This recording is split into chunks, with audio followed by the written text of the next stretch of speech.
Hello, everyone's. I am here for my review of Real Housewives of Salt Lake City, Season 4, Episodes 1 through 3.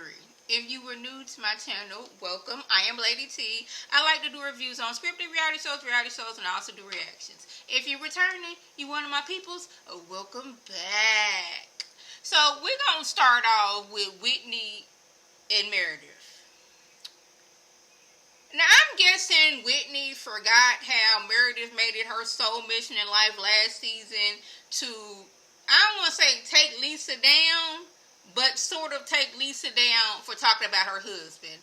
Now, I don't know why Whitney thought it was her place or why she even needed to bring up Meredith taking a bath with her husband and how she thinks that's nasty.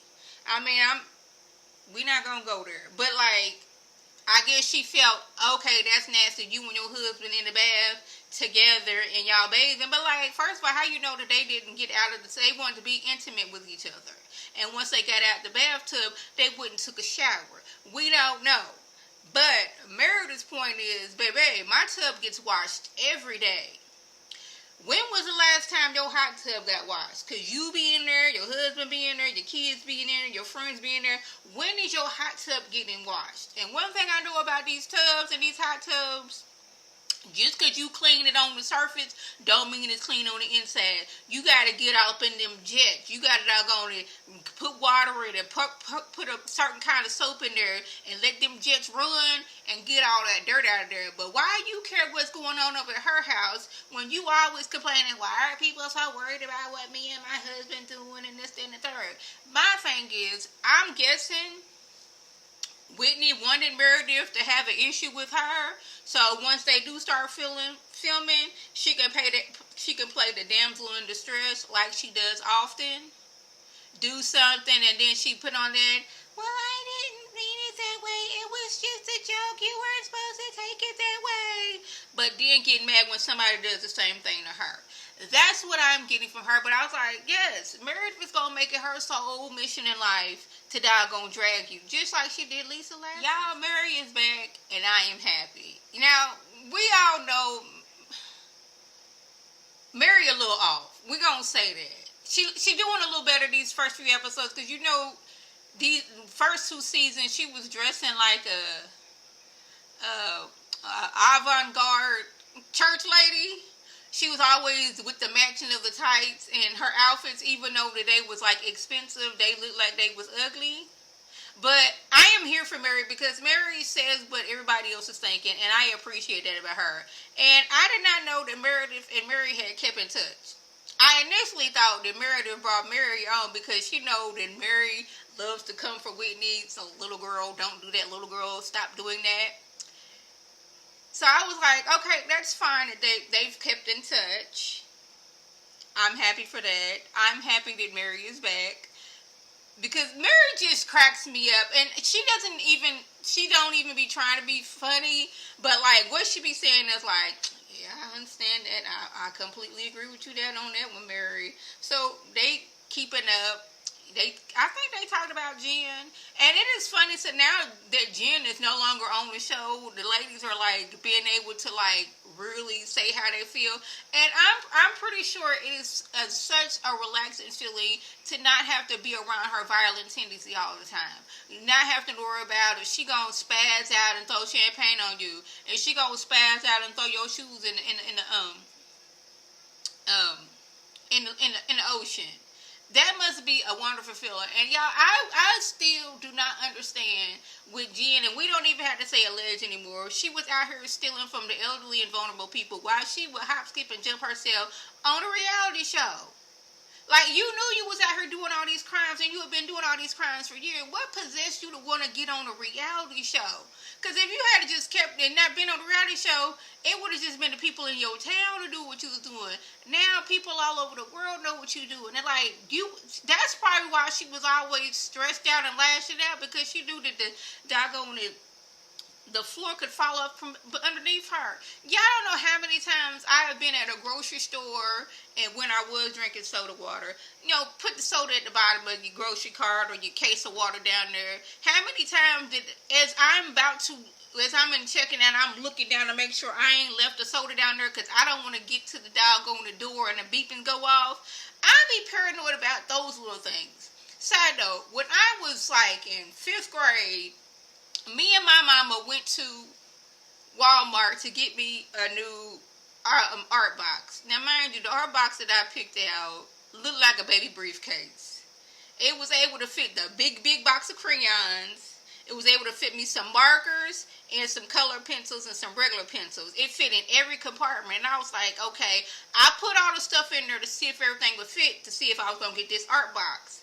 Me being like 10, 11 years old, I just know after I put everything in there, I got distracted and wandered off to the toy section, forgetting that I had put everything in there. Only to, once we get home, realize that all the pencils and stuff is still in the art box and I didn't pay for it. I didn't pay for it. You know the stress that I had, that I like, oh my goodness, I had committed this crime. And mind you, this is like 95, 96-ish that this happened. So the stuff wasn't all that expensive, but the terror I had in my body that, oh my goodness, I done committed a crime, I'm fit to go to jail, off of stuff that cost less than $20 collectively. This woman was out here this type of scam and decided to hop, skip, and jump on TV. Like, ma'am. But I was like, being nosy on the social medias, and it seems like I don't know if it was the lady who had that machine that said it could test the blood test with like a drop of blood, and she was out here scamming all those people for years. But I think they kind of sort of friends, and they in prison, and they got like a little fitness thing going on. I did see that on social. We got a new girl, Monica. She is an ex-Jen Shaw employee, and let her tell it, when she was working with Jen, Jen was like, you want to make $16,000? All you got to put your name on this, and this. Now, I'm the type of person when it's like, you want to make some money, like them get rich quick thing, you can miss me with that one, because ain't nothing rich or quick about this. So it's some illegal accusations going on over here, so you can come on here and lead me with that one. But she was like, I was so weirded out. So she went and talked to her, a friend was with the Secret Service, and that friend told her, you need to get away from jail because you're going to prison. And that is how she became a federal witness against Jen Shaw. But I was like, hold up, your friend was in the Secret Service, and they told you that Jen was going to prison. Now, I don't know a lot about, the law and all those things, but I would think, one, the Secret Service, that ain't got nothing to do. The Secret Service, that's with the president. Now, that's what I thought. I could be wrong. I'm wrong on a lot of things.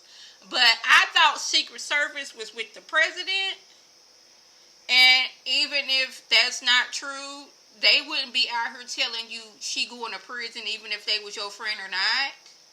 I'm not saying that you wasn't a witness, for, against Jen, but like the way you was getting your information that she was going to prison didn't seem right, because they got to keep that stuff hush, so that the person they trying to go against don't be, getting rid of evidence. See, that's where my mind was going. Like, regardless of that, I like Monica because she not just going to let you talk to her any type of way. I like that. But that whole, you went to your Secret Service friend, that seemed like a stretch to me, but we going to see. When I tell you, nobody seems like they are upset that Jen is gone in prison. It's like, it's a relief to them, because, like, no more violent outbursts, no more violent tendencies. Like, we don't have to doggone it calm you down because you going through things. It's like, no, we ain't got to do that no more. And y'all, when I tell you, I cackled when Mary had to make Heather almost admit that she was in an unhealthy relationship with Jen, and you must have liked it because you stayed in it. I was like, yeah, that's what a lot of us was thinking. Like, Heather, why are you still going back? Because Jen been violent since season 1, when she like attacked Heather and Whitney. And Heather, seeming like she was in so desperate need of a friend, she was going to stay in that unhealthy and abusive friendship that she had with Jen. But Heather had to admit, it has been a weight lifted off of her that Jen is gone. And I'm like, I'm pretty sure it is. Because you don't have to coddle to, even though Jen would be wrong 9 times out of 10, she would get to crying and turn victim. So now you the one that was getting abused and beat up on and lashed out on. Now you got to go comfort her. Like last season, everybody was coddling Jim up, down, left and right, sideways, circular, oblong, all those type of ways, when she was the one accused of stealing from the vulnerable people and the elderly people. Oh, Jen is going through some things, so we got to give her the big room. Oh, Jen is going through some things, so we got to do this. Like, she had y'all under some kind of, I don't want to say spell, but that's what it was seeming like, to where she was doing wrong, but she was doggone it being coddled. I just could not see myself in that type of situation, because I am quick to, you know what, I cannot. And I guess when there's like, you making this money like that, and you are like contractually obligated to do that, we gotta sit here in this mess. But no. And I'm glad Heather is finally seeing that and realizing, yeah, that was unhealthy all the way around. And y'all, a joke about ketamine, which I'm not really sure what that is, leads Meredith to confront Whitney about, one, saying that she had done ketamine, and two, calling her taking a bath with her husband nasty. Now, Meredith she wasn't just going to outright confront Whitney, in my opinion. She was going to wait till opportunity where something else happened so she can segue that right on in. Because Whitney and Heather were talking about something about ketamine. Again, I don't know what that is. And then Meredith was like, well, you said I was taking ketamine. And you said I was dancing for taking a bath with my husband.